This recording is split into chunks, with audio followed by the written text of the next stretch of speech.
One पर्यावरण एवं जलवायु परिवर्तन संवर्धन परिषद के राष्ट्रीय अध्यक्ष राहुल द्विवेदी ने पौधरोपण पर जोर दिया है। उन्होंने कहा कि पिछले अरसे में तापमान में वृद्धि और प्रदूषण के चलते पेड़ लगाना जरूरी है। ऐसे में परिषद द्वारा प्रत्येक ग्राम पंचायत पर पौधरोपण कार्यक्रम किया जा रहा है। साथ ही ग्रामीण क्षेत्रों में वन क्षेत्र विकसित करने के लिए कार्य जारी है।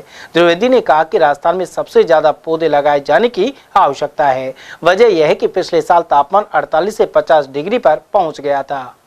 लगातार गर्मी बढ़ रही है और 48-50 का टेम्परेचर पिछले साल था और इतना ही अब होने की उम्मीद है, जो गरीब लोगों के लिए या मानव जीवन के लिए, पक्षियों के लिए बहुत ज़्यादा दिक्कत पैदा करते हैं, उनको जीवन को संकट पैदा होता है।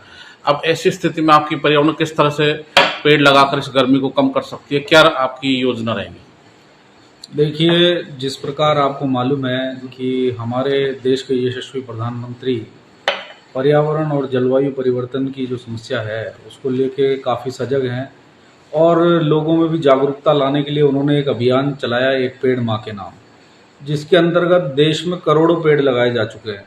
आज वर्तमान की स्थिति जो जलवायु परिवर्तन से जो आप कह रहे हैं तापमान बढ़ रहा है, वो कई सालों से जो औद्योगिकरण तेजी से बढ़ा है, बड़ी बड़ी फैक्ट्रियाँ लगी है और बाहर भी इतने सारे युद्ध हुए, उनका असर है ये।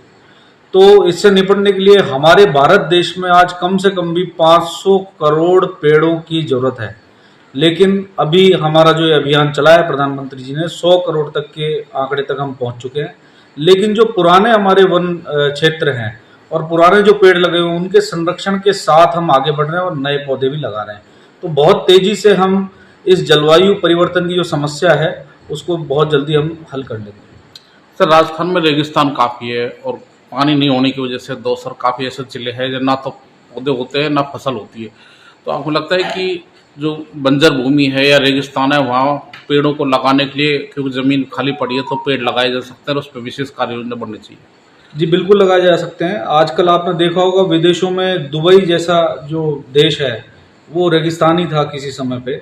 आज वहाँ हरियाली है, वहाँ बारिश भी हो रही है और वहाँ बहुत बड़े बड़े वन क्षेत्र बन रहे हैं। इसी प्रकार राजस्थान के अंदर हम धीरे धीरे पंचायत और ग्राम पंचायत लेवल पर छोटे छोटे मिनी फॉरेस्ट एरिया डेवलप कर रहे हैं, जो आगे जाके बड़ा विराल रूप लेगा उनका। तो इस तरह से हमारी परिषद कार्य कर रही है वन क्षेत्र बढ़ाने पर भी। तो सर, इन ग्रामीण क्षेत्रों में भी आपके जो परिषद है वो अधिक से अधिक पेड़ लगा है, इसके आप कार्यक्रम शुरू कर रहे हैं, कब से करेंगे, क्या टारगेट रहेंगे? जी, ये शुरू हो चुका है और अभी हमारे 3 या 4 जिलों में हमने जमीन भी आवंटित करा ली है और वहाँ पौधारोपण भी चालू हो गया है, मिनी फॉरेस्ट एरिया बना।